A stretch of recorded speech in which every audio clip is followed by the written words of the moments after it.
So by your third album, then when you come up with "Biggest Part of Me," and I think was that the first time you recorded with instrumentals? No, so we did a little bit of instrumentation on the second album, Okay.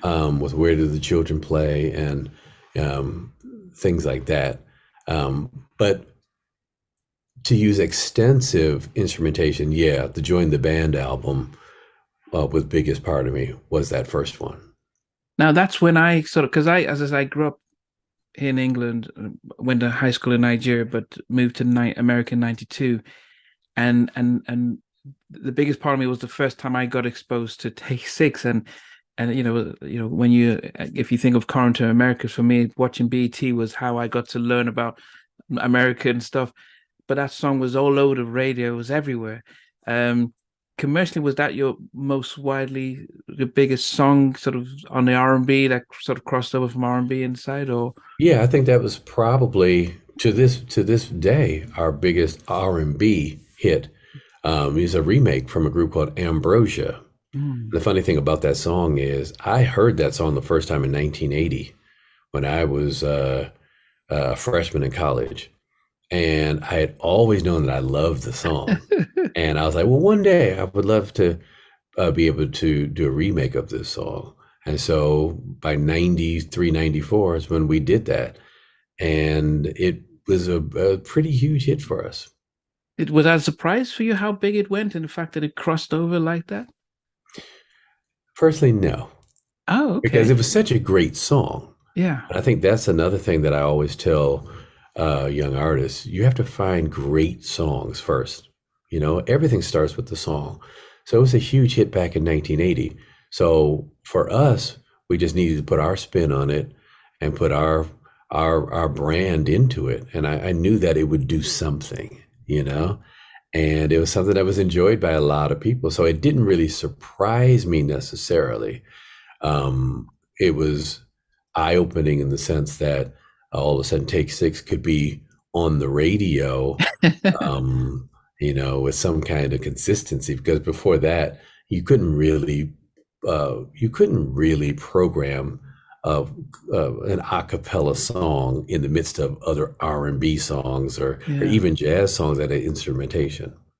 Yeah. I mean, but I know you did well with your Christmas albums, and I think those types of your a cappella around Christmas and stuff kind of work well, and I'm sure during the programming in that time. Did you ever catch the ear of Quincy Jones in those early days and Herbie Hancock and those guys? Oh yeah, we knew all of them, like even before our first album came out. Oh, how Uh, come? Quincy was a friend of ours, and actually, right before our first album came out, we did another showcase in LA that Quincy hosted for us. Oh, So we've known him since the very beginning of our career. Um, People like Herbie Hancock, we knew of and ended up working with on Join the Band. He's on that album. yeah. So if you ever look at the liner notes, which I think were still a thing back then, we had so many of the luminaries on that album. And that album cost a lot of money to make. That's well, I mean, you had a big singer that let it off that really did make it show that yeah, we did it. But and I do wonder then, what was your best experience when you think about your early albums? Would it be Join the Band or would it be Take Six? When you look at both albums, Wow, our best experience. I think they were just all different experiences, yeah. because the very first album, we were singing songs that we had sung in college for years. So we basically went in the studio and just recorded all the songs we knew. And we wrote two songs, and those ended up being on the album. It was this brand new experience for us. I mean, we had all recorded a bit before, but never to the extent that we had done for that album. So that was one experience. And then, we did the next album, which was, um, wow, what was the next album? So So much to much to say. say. Yeah, yeah, yeah, And that was a whole different experience because now we were seasoned veterans, yeah, yeah, But there was a lot of expectation with that album because we had had all the success with the first one. yeah. So I think that album was a little tougher to do because now we're trying to follow that up And I always say that it's really tough Oh to yes. have a sophomore project do well. And Yeah. then that one did very well.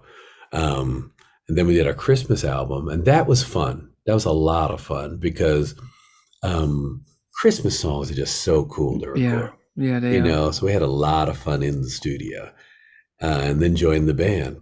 And I think joining the band was great because we almost had this unlimited budget, and we had Stevie Wonder on the album. We had Ray Charles on the album. Oh, yeah, yeah, We yeah. had, all these other people. So it was just like this smorgasbord of anything we wanted to do. So I think Wow. that album was kind of this crowning achievement in our career, excuse me, where we were able to do any and everything we wanted to do all in one project. Yeah, I did have the album. It's been a while, and I think that song. And the big thing, Donny would say, "Oh, this is take six are normally an acapella." So they made a big deal of the fact that you guys are using more instruments on a song than before. So that sort of took us like, wow, that can you imagine what they are like without song? So that's have everyone go back and look at your Mm. catalog. I think one of the biggest questions most of us would always ask, especially 96 when Brian comes out, is like, oh, how come he didn't join Take Six? Because that we connected that, oh, he was your younger brother, and we thought, oh, how come he wasn't part of the group? It's almost like, how come Randy didn't join the Jackson Five?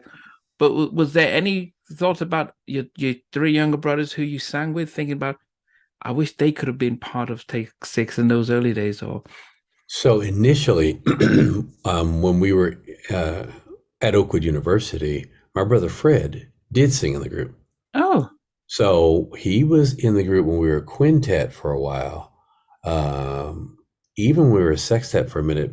So a lot of people don't realize that because it was a school in college, guys would leave for the next semester or whatever, and we would replace them with other guys. But that's what happened with my brother Freddie, is he left school and went back home, and then we put someone in the place of where he was singing. Because again, it was just a hobby. So it wasn't okay, like yeah, this yeah, yeah, professional group where we were, hiring people to come in and out. And as far as Brian is concerned, remember now he's 7 years younger than me. yeah, yeah, So yeah. as we were doing what we were doing, he was still pretty much a kid. And Mm. Brian's always been a solo artist. So that's something that he's always thrived in. And we even talked about it, he and I, at one point, about the fact that he was like, yeah, he could never really be in a group. And I understand that. You have to have a very different kind of personality and temperament to be part of a group. Yeah, yeah. Hey guys, thanks for watching. Thanks for being part of the Halftime Chat community. Please remember to like, share, and subscribe. But most importantly, why don't you consider being a member? That's a way of supporting the channel, but also getting a lot of videos ahead of time, a lot of behind the scenes stuff, and some exclusive content that doesn't get shared. But anyway, thanks for watching, and thanks for being part of Halftime Chat.